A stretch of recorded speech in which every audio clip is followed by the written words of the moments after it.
What's up guys, welcome back to Fancy Goldfish Fanatics. Today we're going to be using this microscope to check the jumbo oranda for any parasites. So make sure you stay tuned to find out more.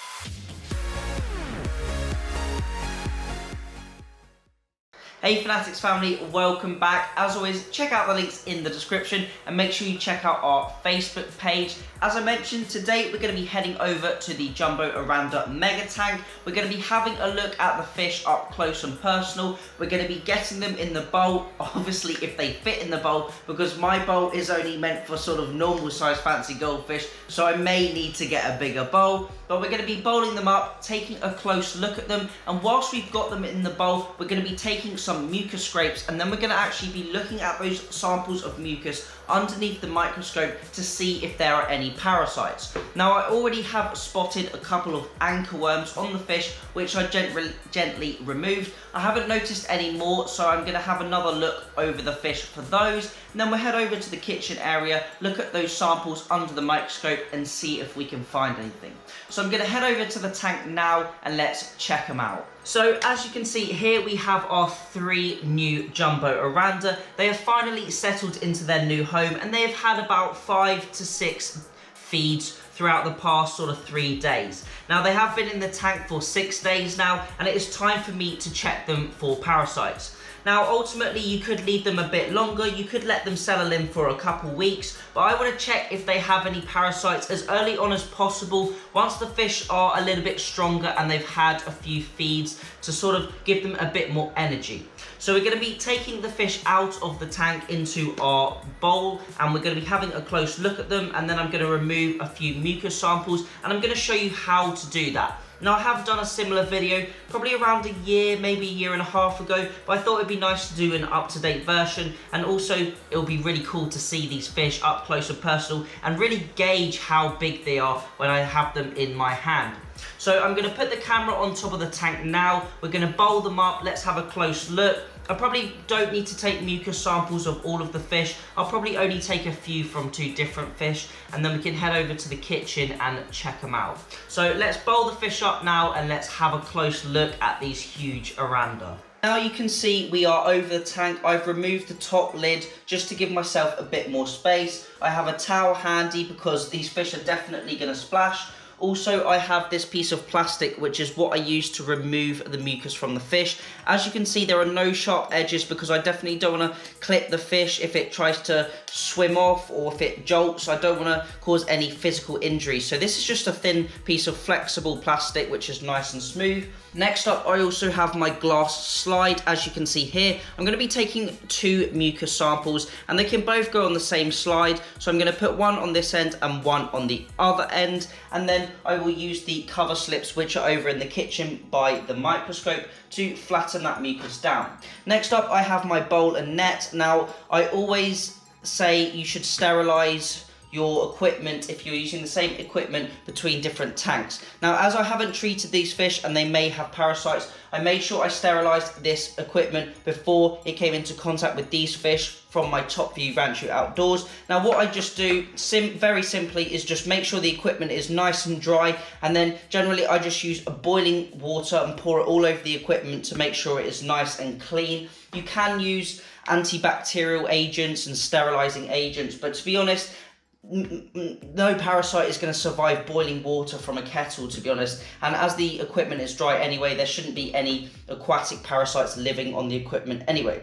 So what I'm going to do now is, as you can see, I have the net. Obviously this net is not very big, and generally I don't like catching fancies with nets, but I'm just using this net to guide the fish into the bowl, and then we can take our mucus sample. So as you can see, or probably can't see, all of the fish are right on the other side of the tank, and it's going to be quite tricky for me to catch them. But I'm going to do my best to get them up and close so we can have the bowl here, have a quick look at them, and then we can have a mucus sample taken. So as you can see, these fish are relatively easy to catch. although I don't want them to splash everywhere, I'm just going to gently guide this first Oranda into the bowl.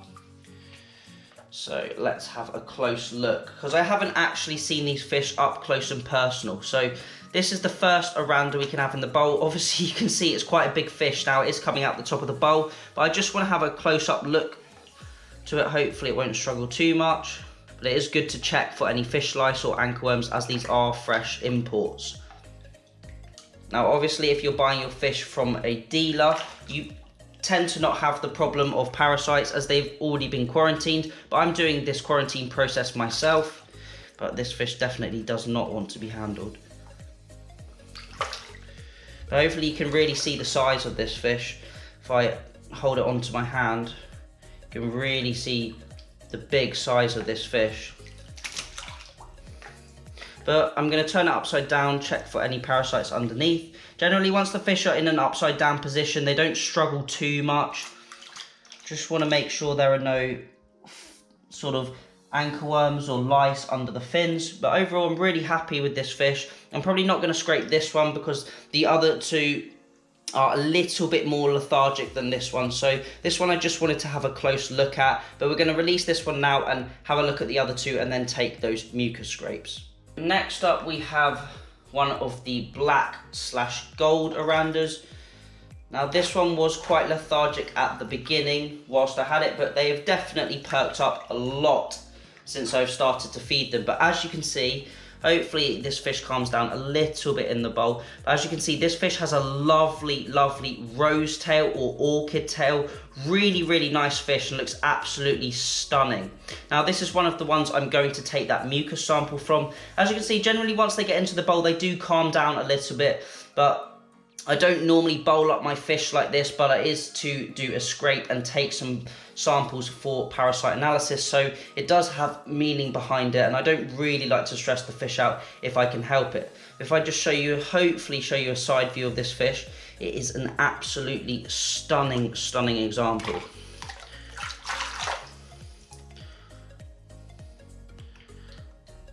But absolutely beautiful fish. Just look at the tail on that.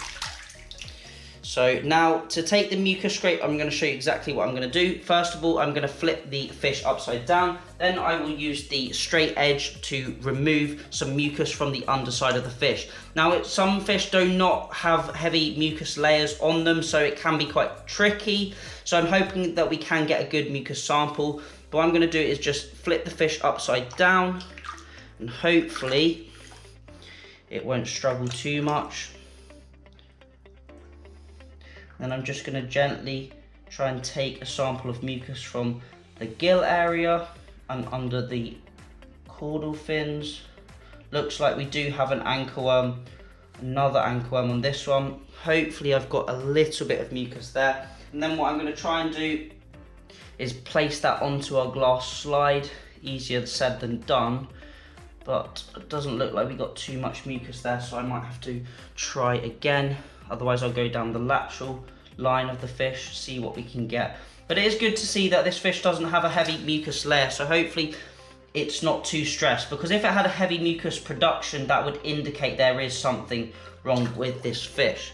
But it looks like we might have got a little bit more. If I can't get any mucus from this one, I will have to try one of the other fish.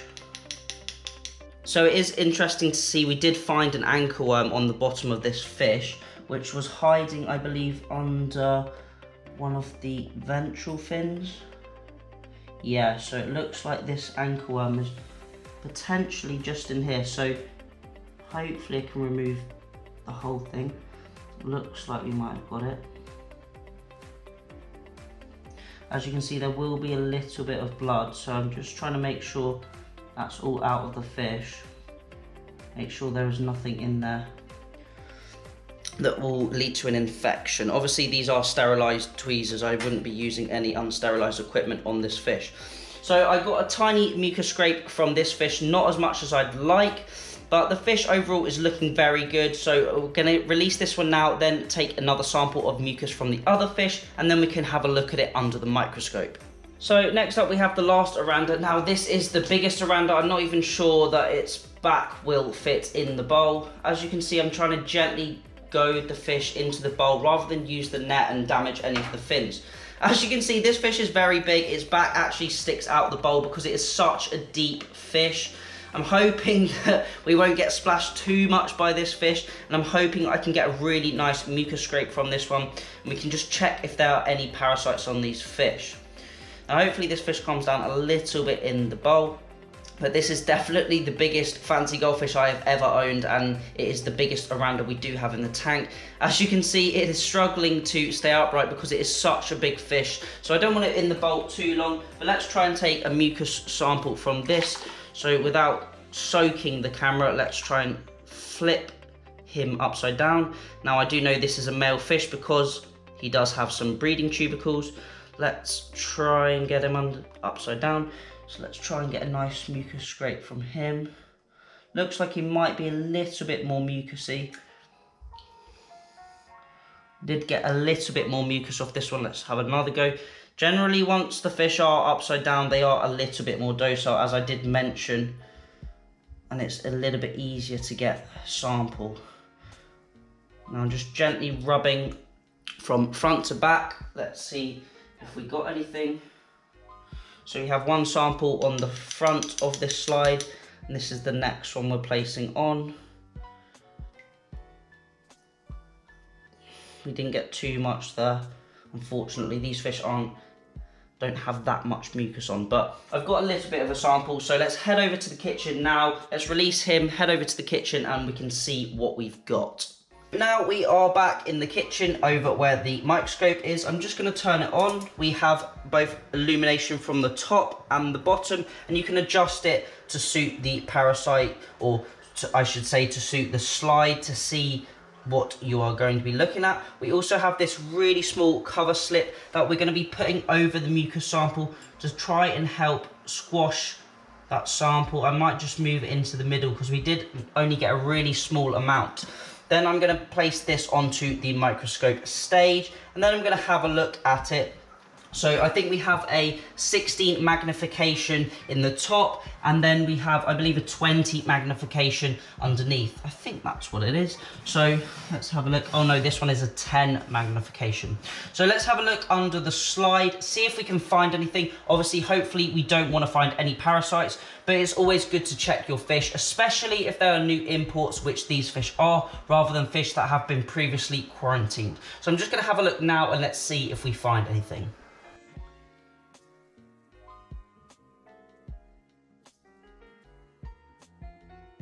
One eternity later.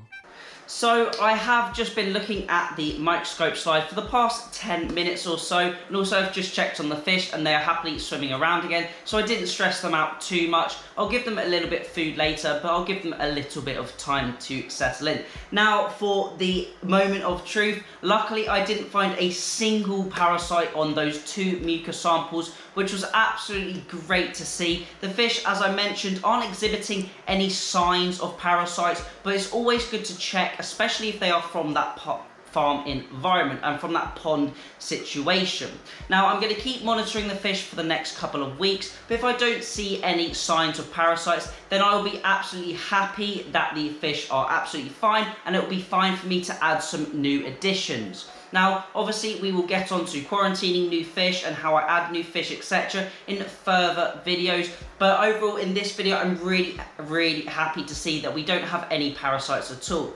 Obviously, I did mention I removed 2 anchor worms, so I'm going to keep an eye on the fish. If any more anchor worms surface, then I will have to treat with an anchor worm treatment. However, those fish, as soon as they came in after the past 2 days, I did spot those 2 worms, and I haven't seen any since. So potentially they were just some adult worms that I managed to remove before they lay any eggs or infect the other fish and start to repopulate in the tank. So fingers crossed we managed to nip that one in the bud. But as I mentioned, if I do start to see some more reappear, then there would definitely be new anchor worms, so I will have to add a treatment. So that is it for this video. Quite a long video, unfortunately, or fortunately, if you did enjoy it. Hopefully you enjoyed it. If you do have any questions about checking for parasites or adding new fish to your system, then you can leave those down below. But as always, thank you all for watching. Remember to keep those water changes up, and happy fish keeping.